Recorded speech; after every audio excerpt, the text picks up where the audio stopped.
For the trucking and freight industry, time is money. Time lost due to shippers, receivers, or bad scheduling doesn't just mess up schedules, it takes away from the pay of drivers and carrier profit. That's where detention pay and layover pay step in. These two forms of pay are designed to provide a safeguard so drivers and carriers aren't punished for delays they had nothing to do with. But just how do detention pay and layover pay work? Who gets them and how are they computed? Whether you're a first-year dispatcher, carrier, or driver, you can use this information to safeguard your time, negotiate improved contracts, and remain profitable. What is layover pay? Layover pay is a payment made to drivers who are compelled to spend the night or wait for long hours, usually 24 hours or more, due to a load not being ready for pickup or delivery. It's basically a means to compensate drivers for wasted time when they would have been driving, racking up miles. When does layover pay kick in? Drivers usually qualify for layover pay when they arrive on time for a pickup or delivery, but the shipper-receiver is not ready, and no alternate load is available, and the driver must remain on site or nearby. The delay is 24 hours or more, though some contracts may allow layover pay for shorter waits. Pro tip: the amount and conditions of layover pay should be clearly outlined in the contract between carriers and brokers or shippers to avoid disputes. What is detention pay? Detention pay differs from layover pay in that it's pay for shorter delays, typically a few hours, when a driver is detained past the negotiated free time at a receiver's or shipper's facility. Typical detention policies.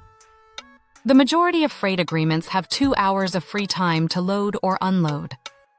Once a driver exceeds that, detention pay is implemented, waiting 4 hours on a warehouse dock to be unloaded, and showing up on time, but employees are slowing down loading by 3+ hours. Bad logistics handling or long lines at the facility. Average detention rates. Industry average, $20 to $50 per hour. Typical cap, typically capped at 4 to 6 hours per occurrence. Varies by carrier and contract. Some premium carriers may negotiate higher rates. The OIDA Foundation estimated that, due to uncompensated detention time, drivers lose more than $1.1 billion per year. Drivers also state that 84% of delayed times adversely affect their safety because of tighter schedules. Key differences: layover versus detention pay feature, detention pay, layover pay, delay, duration, typically 2 to 6 hours, 24+ hours, because loading/unloading delays, load unavailability or rescheduling, compensation time, hourly, after free time, flat daily or overnight rate, typical amount, $20 to $50 hour, $150 $300 per day, trigger time, after 2 hours, after 24 hours, or per contract. Why layover and AMP, detention pay is important. Idle time is not profit time. For owner-operators and carriers, these waiting times affect the bottom line. For drivers, they cut take-home pay and stress levels, particularly when waiting times lead to tighter delivery windows or HOS rule violations. Effects on driver morale and safety: exhaustion from extended waiting periods without rest. HOS violations occur when drivers are pressured to catch up on lost time. And higher turnover. Frustrations with detention are one of the leading causes of driver departure from carriers. A 2023 Trucking HR Canada report mentioned that when wait time compensation is addressed, turnover decreases by 22% and driver retention rates improve. Who covers layover and detention? Typically, it's shippers, receivers, when due to their inefficiencies. Brokers can reimburse carriers if agreed upon in the rate confirmation. The carriers sometimes cover costs, particularly if not stipulated. For clarity, ensure contracts contain precise definitions of layover and detention, payment thresholds and limits, documentation and approval procedures. Tip: Always record arrival and departure times through ELDs, electronic logging devices, GPS data, and signed BOLs, bills of lading. These records are essential in proving delay time and pursuing compensation. How to maximize your layover and detention compensation. No matter if you're a driver, dispatcher, or carrier, here's how to ensure you're paid a fair amount for your time. Know your contracts. Read contracts and rate confirmations for detention and layover provisions. Or negotiate with them before agreeing to the load. Report delays promptly. Inform your dispatcher or broker as soon as the delay starts. Offer proof and ask for written confirmation. Utilize ELDs and logs. ELDs yield absolute proof of time. Keep accurate logs to support your claims. Invoice and follow up quickly. Don't wait to invoice for detention or layover. And some brokers and shippers have short windows, e.g. 24-72 hours to file claims.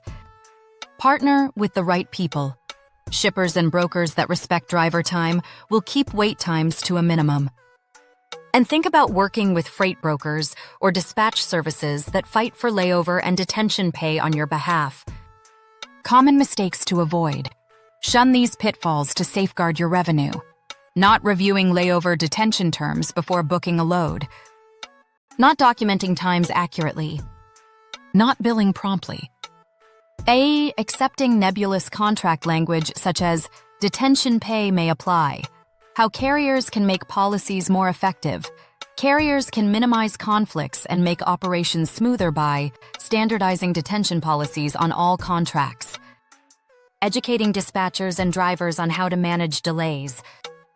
Employing automation software to monitor detention and bill automatically. And developing a strong case history with solid records to support claims. Final thoughts. Don't let delays drain your profits. Layover and detention pay are in place to safeguard drivers and carriers from unnecessary revenue loss. With the proper tools, partners, and contractual terms, you can convert downtime to paid time and make every hour count. In a competitive and time-sensitive business like freight, being aware of your rights and fighting for fair pay isn't simply prudent. It's a matter of survival and growth. Key takeaways: layover pay remunerates for prolonged delays, usually 24+ hours. Detention pay activates after 2 hours of waiting time while loading, unloading. Know your contracts and record delays with ELDs and BOLs. Speak clearly and invoice on time. And deal with shippers and brokers who respect your time.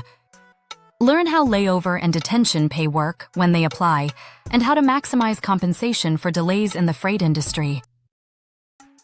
Thanks for watching, and don't forget to like, share, and subscribe for more insights on transportation topics.